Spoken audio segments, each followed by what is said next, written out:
Sociedade Espírita Caminho, Verdade e Vida apresenta audiolivro Boa Nova, obra psicografada por Chico Xavier e ditada pelo Espírito Humberto de Campos. Capítulo 26 A Negação de Pedro. O ato do Messias, lavando os pés de seus discípulos, encontrou certa incompreensão da parte de Simão Pedro. O velho pescador não concordava com semelhante ato de extrema submissão e, chegada a sua vez, obtemperou resoluto. Nunca me lavareis os pés, mestre. Meus companheiros estão sendo ingratos e duros neste instante, deixando-vos praticar esse gesto, como se fosseis um escravo vulgar. Em seguida a essas palavras, lançou à assembleia um olhar de reprovação e desprezo, enquanto Jesus lhe respondia: Simão, não queiras ser melhor que os teus irmãos de apostolado em nenhuma circunstância da vida. Em verdade, assevero-te que, sem o meu auxílio, não participarás com meu espírito das alegrias supremas da redenção. O antigo pescador de Cafarnaum aquietou-se um pouco, fazendo calar a voz de sua generosidade quase infantil. Terminada a lição e retomando seu lugar à mesa, o mestre parecia meditar gravemente. Logo após, todavia, dando a entender que sua visão espiritual devassava os acontecimentos do futuro, sentenciou: Aproxima-se a hora do meu derradeiro testemunho. Sei, por antecipação, que todos vós estareis dispersados nesse instante supremo. É natural, porquanto ainda não estáis preparados senão para aprender. Antes, porém, que eu parta, quero deixar-vos um novo mandamento, o de amar-vos uns aos outros como eu vos tenho amado. Que sejais conhecidos como meus discípulos, não pela superioridade no mundo, pela demonstração de poderes espirituais ou pelas vestes que envergueis na vida, mas pela revelação do amor com que vos amo, pela humildade que deverá ornar as vossas almas, pela boa disposição no sacrifício próprio. Vendo que Jesus repetia mais uma vez aquelas recomendações de despedida, Pedro, dando expansão ao seu temperamento irrequieto, adiantou-se indagando: Afinal, Senhor, para onde ides? O mestre lhe lançou um olhar sereno, fazendo-lhe sentir o interesse que lhe causava a sua curiosidade, e redarguiu: Ainda não te encontras preparado para seguir-me. O testemunho é de sacrifício e de extrema abnegação, e somente mais tarde entrarás na posse da fortaleza indispensável. Simão, no entanto, desejando provar por palavras aos companheiros o valor da sua dedicação, acrescentou com certa ênfase no propósito de se impor a confiança do Messias: Não posso seguir-vos? Acaso, mestre, podereis duvidar de minha coragem? Então não sou um homem? Por vós darei a minha própria vida. O Cristo sorriu e ponderou: Pedro, a tua inquietação se faz credora de novos ensinamentos. A experiência te ensinará melhores conclusões, porque em verdade te afirmo que esta noite o galo não cantará sem que me tenhas negado por 3 vezes. Julgais-me então um espírito mau e endurecido a esse ponto? Indagou o pescador, sentindo-se ofendido. Não, Pedro, adiantou o mestre com doçura. Não te suponho ingrato ou indiferente aos meus ensinos, mas vais aprender ainda hoje que o homem no mundo é mais frágil do que perverso.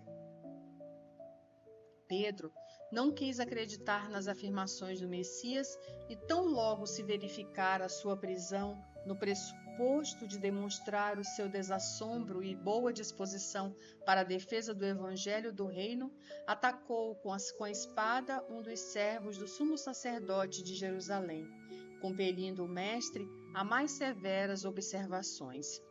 Consoante as afirmativas de Jesus, o colégio dos apóstolos se dispersara naquele momento de supremas resoluções. A humildade com que o Cristo se entregava desapontara a alguns deles, que não conseguiam compreender a transcendência daquele reino de Deus sublimado e distante. Pedro e João Observando que a detenção do mestre pelos emissários do templo era fato consumado, combinaram entre si acompanhar de longe o grupo que se afastava, conduzindo o Messias. Debalde, procuraram os demais companheiros que, receosos da perseguição, haviam debandado. Ambos, no entanto, desejavam prestar a Jesus o auxílio necessário. Quem sabe poderiam encontrar um recurso de salvá-lo? Era mister certificar-se de todas as ocorrências. Mobilizariam suas humildes relações em Jerusalém a favor do mestre querido. Compreendiam a extensão do perigo e as ameaças que lhes pesavam sobre a fronte. De instante a instante, eram surpreendidos por homens do povo que, em palestra de caminho, acusavam a Jesus de feiticeiro e herético. A noite caíra sobre a cidade.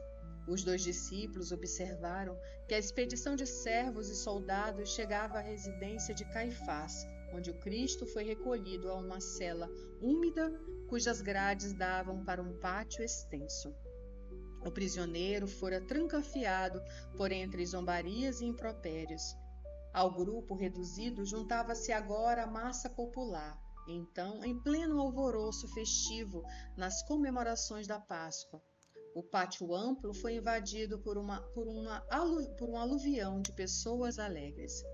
Pedro e João compreenderam que as autoridades do templo imprimiam caráter popular ao movimento de perseguição ao Messias, vingando-se de sua vitória na entrada triunfal em Jerusalém como uma nova esperança para o coração dos desalentados e oprimidos.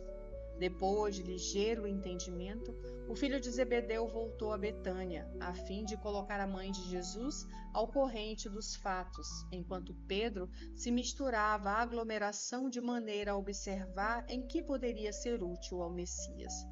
O ambiente estava já preparado pelo farisaísmo para os tristes acontecimentos do dia imediato. Em todas as rodas, falava-se do Cristo como de um traidor ou revolucionário vulgar. Alguns comentadores mais exaltados o denunciavam como ladrão. Ridicularizava-se o seu ensinamento, zombava-se da sua exemplificação, e não faltavam os que diziam em voz alta que o profeta Nazareno havia chegado à cidade chefiando um bando de salteadores. O velho pescador de Cafarnaum sentiu a hostilidade com que teria de lutar a fim de socorrer o Messias e experimentou um frio angustioso no coração. Sua resolução parecia vencida. A alma ansiosa se deixava dominar por angústias e aflições. Começou a pensar nos seus familiares, em suas necessidades comuns, nas convenções de Jerusalém, que ele não poderia afrontar sem pesados castigos. Com o cérebro fervilhando de expectativas e cogitações de defesa própria, penetrou no pátio extenso onde se adensava a multidão. Para logo uma das servas da casa se aproximou dele e exclamou surpreendida: "Não és tu um dos companheiros deste homem?" indagou, designando a cela onde Jesus se achava encarcerado. O pescador refletiu um momento e, reconhecendo que o instante era decisivo, respondeu, dissimulando a própria emoção: "Estás enganada, não sou eu." O apóstolo ponderou aquela primeira negativa e pôs-se a considerar que semelhante procedimento, aos seus olhos, era o mais razoável, porquanto tinha de empregar todas as possibilidades ao seu alcance a favor de Jesus. Fingindo despreocupação, o irmão de André se dirigiu a uma pequena aglomeração de populares, onde cada qual procurava esquivar-se ao frio intenso da noite, aquentando-se junto a um braseiro. Novamente, um dos circunstantes, reconhecendo-o, interpelou nesses termos: "Então vieste socorrer o teu mestre?" "Que mestre?" perguntou o pescador de Cafarnaum, entre receoso e assustado. "Nunca fui discípulo desse homem." Fornecida essa explicação, todo o grupo se sentiu à vontade para comentar a situação do prisioneiro. Longas horas passaram-se para Simão Pedro, que tinha o coração a duelar-se com a própria consciência, naqueles instantes penosos em que fora chamado ao testemunho. A noite ia adiantada quando alguns servidores vieram servir bilhas de vinho. Um deles, encarando o discípulo com certo espanto, exclamou de súbito: é bem aquele discípulo que nos atacou a espada entre as árvores do horto. Simão ergueu-se pálido e protestou: estás enganado, amigo. Vê que isso não seria possível. Logo que pronunciou sua derradeira negativa, os galos da vizinhança cantaram em vozes estridentes, anunciando a madrugada. Pedro recordou as palavras do mestre e sentiu-se perturbado por infinita angústia. Levantou-se cambaleante e voltou-se instintivamente para a cela em que o mestre se achava prisioneiro. Viu o semblante sereno de Jesus a contemplá-lo através das grades singelas. Presa de indizível remorso, o apóstolo retirou-se envergonhado de si mesmo. Dando alguns passos, alcançou os muros exteriores, onde se deteve a chorar amargamente.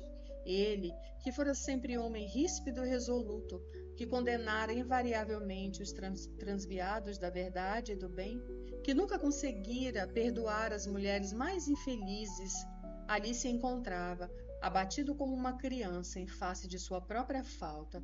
Começava a entender a razão de certas experiências dolorosas de seus irmãos em humanidade. Em seu espírito, como que desabrochava uma fonte de novas considerações pelos infortunados da vida. Desejava ansiosamente ajoelhar-se ante o Messias e suplicar-lhe o perdão para a sua queda dolorosa. Através do véu de lágrimas que lhe obscurecia os olhos, Simão Pedro experimentou uma visão consoladora e generosa. Figurou-se-lhe que o mestre vinha vê-lo em espírito na solidão da noite, trazendo nos lábios aquele mesmo sorriso sereno de todos os dias. Ante a emoção confortadora e divina, Pedro ajoelhou-se e murmurou: Senhor, perdoai-me. Mas, nesse instante, nada mais viu, na confusão de seus angustiados pensamentos.